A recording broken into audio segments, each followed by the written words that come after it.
Жігерлендіру дегеніміз рухани күш беру, күш қуаттың тасуы, сергектікке.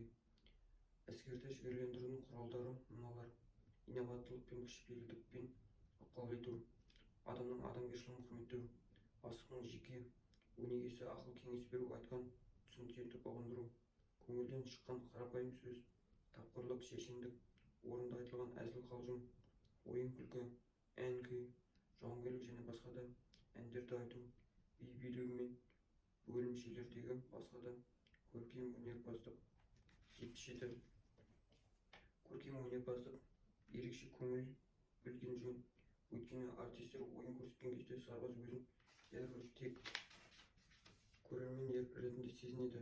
Сондықтан артистер көрсеткен өнеріне қарағанда бірге қызмет ететін жолдастарын қойған ойын соған тамашалаған кезде сарбаздың көңілі көбірек көтеріліп, шабыттанып, өзін әлдеқайда жеңіл сезінеді. 78. Өзара көмек көрсету немесе ұжымдық сезім.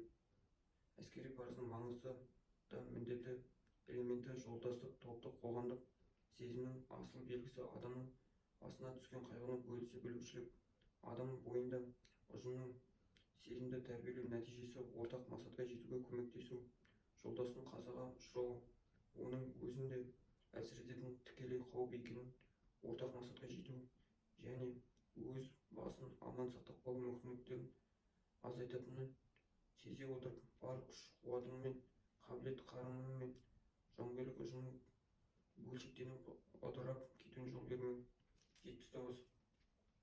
Офицердің міндетті түрде сарбаздың бойында ортақ мақсатқа жұмылдыратын, бірлікке шақыратын, ұжымның сезімін тәрбиелеуге, дарытуға және бекітуге ерекше көңіл бөлгені жөн. Бұл сезім басшы мен оның қарамағындағылардың жауынгерлік ынтымақтастықтың негізі болып табылады. Ол бірі бәрі үшін, бәрі бір үшін деген принципке негізделген. 80.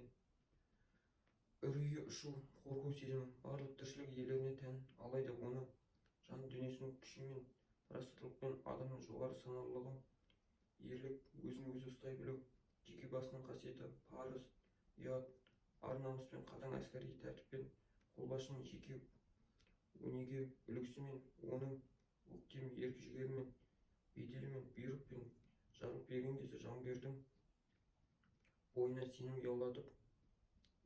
ұялататын өмірлі үнімен оп-оңай басып жоюға болады. Қолбасшы күнделігі.